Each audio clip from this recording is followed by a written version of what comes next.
This is Peppy Maroon, and today I'll share with you another story I did in Tammy Boyce's Story Journal for Kids. This story is called Princess Tatiana.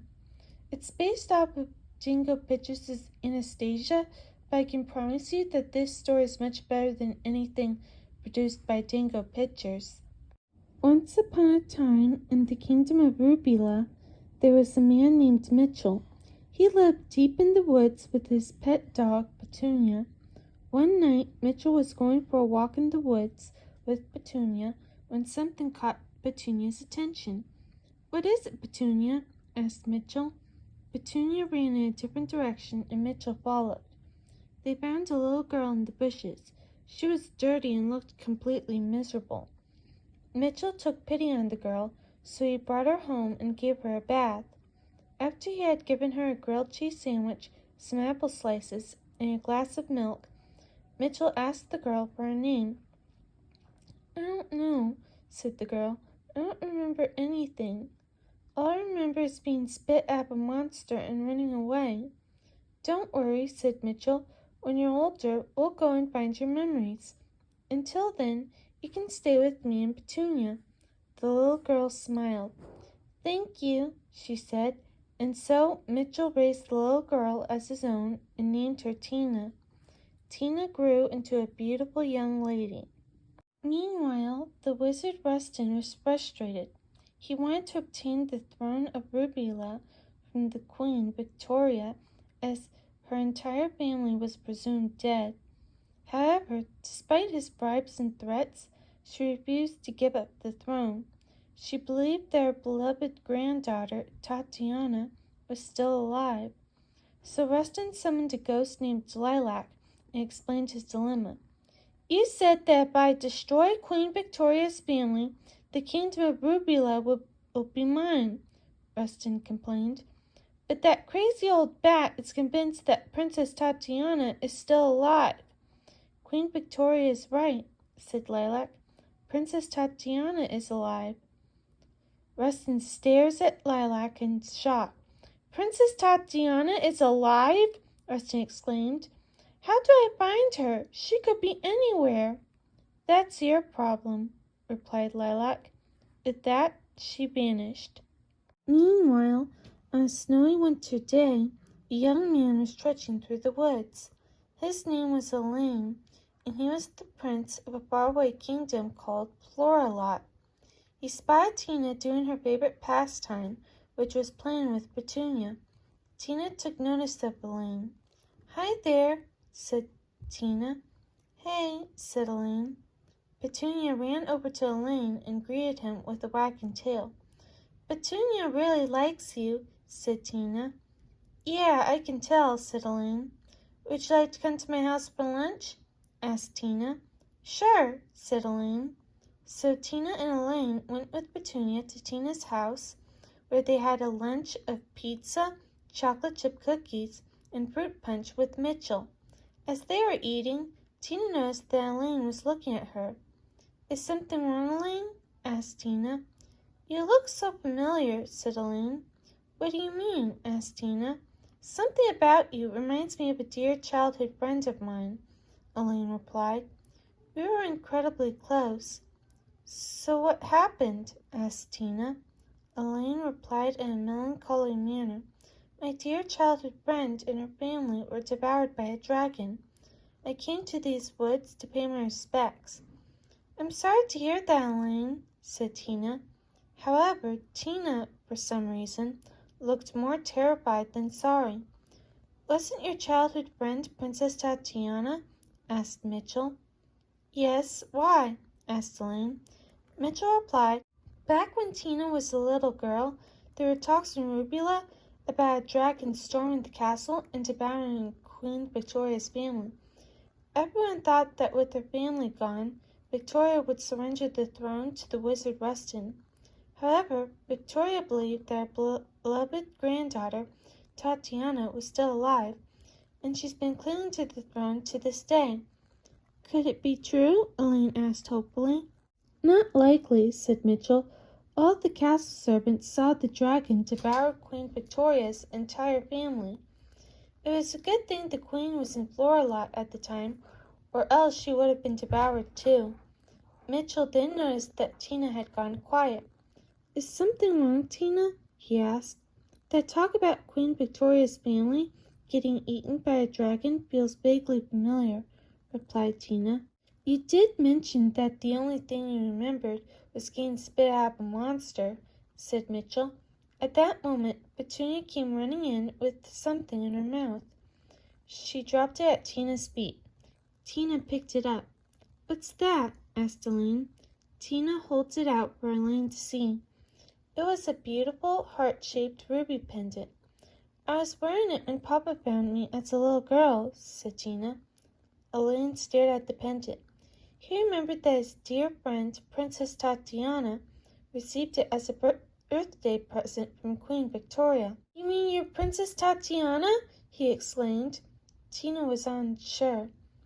I am? She questioned. She started to become more distraught than ever about not being able to remember anything. Why can't I remember? She cried. Well, you did say you were spit out by a monster, said Mitchell. The trauma of losing your family and being swallowed must have triggered your amnesia. Maybe if we take you to see Victoria, your memory will be restored, said Elaine. Tina smiled hopefully. You really think so? She asked. It's worth a try, said Elaine. Queen Victoria had gone to Floralot for Christmas, so that's where we'll meet her. So Mitchell and Tina got packed and went with Petunia and Elaine on a horse-drawn carriage for Floralot.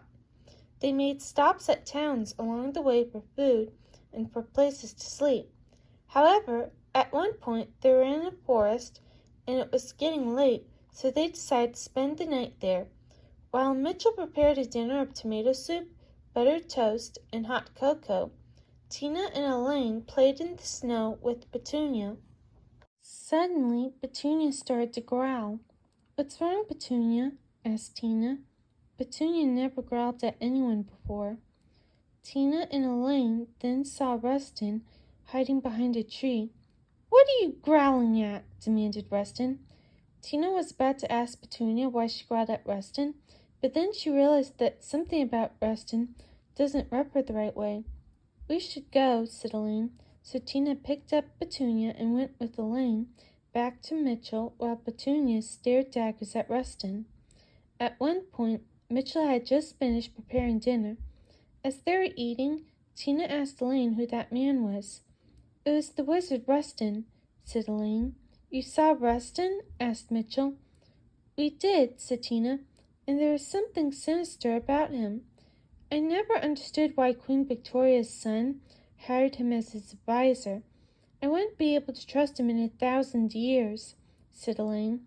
There are rumors in Rubila that Rustin summoned the dragon that ate Queen Victoria's family and wants to seize the throne for himself. Tina looks around nervously. Is Rustin going to get me? She asked. We don't even know if you truly are Princess Tatiana, said Elaine. I doubt that Rustin knows either. Still, we'll need to be careful just in case, said Mitchell. The next morning, after a breakfast of donuts, orange slices, and tea, Tina, Mitchell, Elaine, and Petunia head out for Floralot. By sunset, they reached Floralot Castle. There, they were greeted by Elaine's grandmother, Queen Marquisa. Welcome home, Elaine, said Queen Marquisa. You're just in time for the Christmas celebrations. If you don't mind, I'm going to bring a few guests with me, said Elaine.